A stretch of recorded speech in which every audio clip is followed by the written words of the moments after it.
G'day and welcome. This is How To, a spotlight series for Heroes of the Storm. Please take note that this is an alpha spotlight, and I would like to state that all opinions and information shared throughout this video are subject to change. And with that, let's talk about How To Arthas, or as everyone calls him, the King.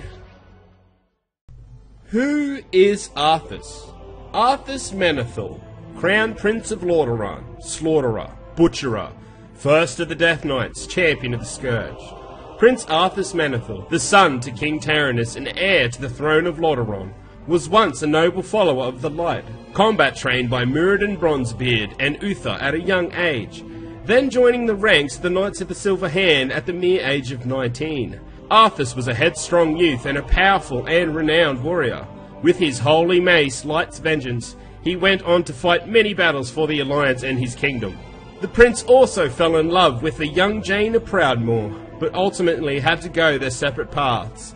And these paths would change everything. Forever. Arthas received reports of a strange plague afflicting the area to the north, and set out with Jaina to investigate. Upon reaching Stratholme, Arthas was shocked to discover that the village had already been infected, and the villagers would soon become a part of the Scourge. Arthas made a call that would chill his people to the bone, the culling of Stratholme. Arthas ordered his men to slay the villagers in an attempt to combat the plague, but his mentor Uther and his love Jaina could not bear to see this take fold, and left. Arthas set fire to the village and confronted Mal'Ganis. Mal'Ganis fled, but not before taunting the prince to meet him in Northrend. This event changed something in Arthas, and he set down a very cold and lonely path. Upon reaching Northrend, Arthas happened upon his childhood mentor Muradin, who had been seeking the blade Frostmourne. Arthas, mad with finding the power to save his people and slaying Mal'Ganis, betrayed his men and long-life friend Muradin, and upon finding the blade gave everything over and lost what remained of his sanity. The events that unfold past this point are countless, becoming the first of the Death Knights, murdering his father, sieging Quel'Thalas, slaying his mentor Uther, enslaving Lady Sylvanas, leading the Scourge all across his former kingdom, killing any and all who stood in his path, and many, many more. These events ultimately led Arthas travelling to Northrend, finding and entering the Hollow Glacier, with his soul fully taken by the blade Frostmourne, and the voices of those that he had betrayed in his head, voices such as Muradin's, Uther's, and Jaina's, all calling out to him to stop. He ignored them. Arthas walked up the stairs at the ice-crowned glacier. Even the mighty Illidan Stormrage attempted to stop the fallen prince, but nothing would stop what Arthas was to become. Upon reaching the throne and shattering the ice with Frostmourne, Arthas placed the crown of Ner'zhul upon his head, and with the voice of Ner'zhul echoing through his mind, "Now, we are one."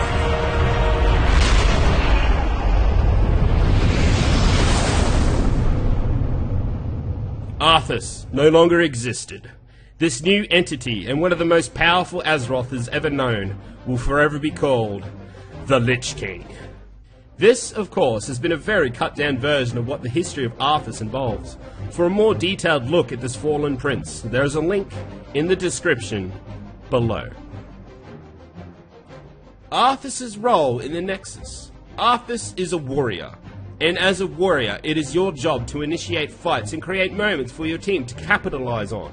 With the proper use of your root, AoE snaring effects, and amazing burst and sustain, Arthas also having a great amount of self-healing, mana return, and the ability to take merc camps for map control, this warrior truly is an all-in-one killing machine. Arthas' abilities. Death Coil. A targeted ability with a short 9-second cooldown. Death Coil serves as both an offensive and defensive ability. When used on an enemy, it deals damage, and when used on Arthas himself, it serves as a heal. Knowing when to use its two functions is one of the major parts of playing this hero. Howling Blast.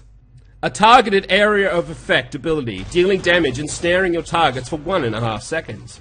This ability is amazing in starting engagements, peeling for your allies, and setting up moments for your team to take advantage of. When used at the right time, Howling Blast can and will win you teamfights. Frozen Tempest. A channeled AoE slowing effect that is centered on Arthas. also dealing damage to all in its radius. This ability has amazing utility for your team. It serves its role well for disrupting the enemy team. Also great for breaking stealth effects used by enemy heroes. The trait for Arthas is Frostmourne Hungers. Upon its use, your next basic attack will be dealing 100% increased damage and returning mana for your hero. With a 12-second cooldown, this trait helps a lot with staying in lane and just maintaining pressure around the map. Your first heroic ability is Army of the Dead, summoning a group of ghouls that attack your targets. This is also coupled with the ability to sacrifice a ghoul every 2 seconds to restore a large amount of health. Once Arthas has used this ability, he has much more increased durability. It's ridiculous, but it is really fun. The second heroic ability is Summon Cindergrosa, my personal favourite. The utility and multiple uses for this ability is breathtaking. Arthas summons his undead dragon to deal damage and slow all enemies caught in its path. It also applies a freezing effect to enemy minions for 10 seconds, holding them in place, and even freezes enemy structures for 20 seconds, preventing them from defending themselves for the duration. With its long range, it can even be used to snipe low health fleeing heroes. Simply awesome.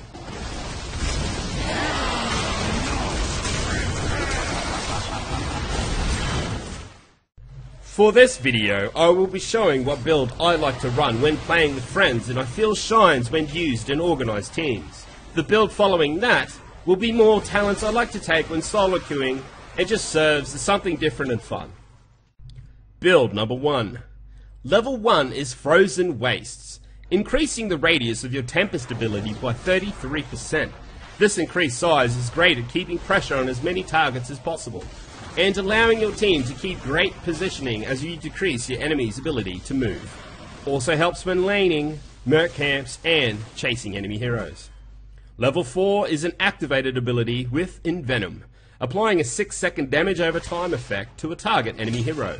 Taking this talent increases your burst damage greatly, and really shines when dealing with enemy assassins such as Nova, Zeratul, and Valor. Good kill. At 7, I like Ruin Tap. With every third basic attack, you'll be healing 3.9% of your maximum health. As you aren't exactly a highly mobile hero, this talent really helps with your sustain in fights, and makes you able to solo various merc camps with very little effort. I pretty much take this talent every single game. At 10, our heroic ability is the powerful Cindergrosa. As we talked about earlier, the sheer utility this ability brings to your team should not be underestimated. With so many uses on various maps, stopping coin turn-ins on Blackheart's Bay, to setting up 5-man pushes into enemy fortifications, just to name a few. When used at the right time, Arthas can set into motion a small snowball effect during games, and that will lead to a lot of team victories. Please note that if you are struggling behind or losing a lot of team fights, Army of the Dead is a stronger pick. Just keep that in mind. 13. It's Trail of Frost. The snaring effect caused from Howling Blast will now affect all targets that it touches while travelling to your chosen location. Now at 16, taking a Mortal Coil pushes your hero's sustain through the roof, now allowing your Death Coil to not only damage the enemy but will always heal you. And when used on Arthas himself, the healing effect will be increased by an additional 50%. With Death Coil having a pretty short cooldown, this talent is awesome. Finally, at 20, Resurgence of the Storm is just ridiculously strong, and will more often not be an auto take when playing with the team.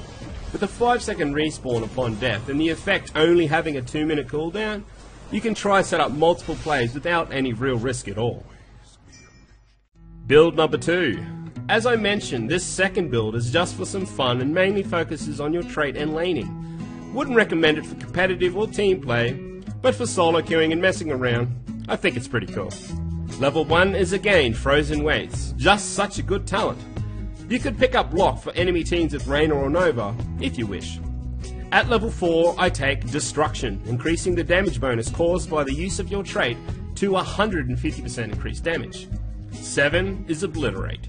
Your trait Frostmourne Hungers will now be dealing 50% additional damage to all nearby enemies.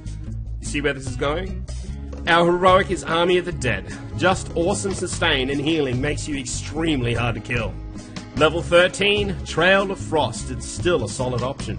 Also, Spell Shield is great when facing ability damaged assassins, and Relentless is also an option. 16. Frostmourne Hungers.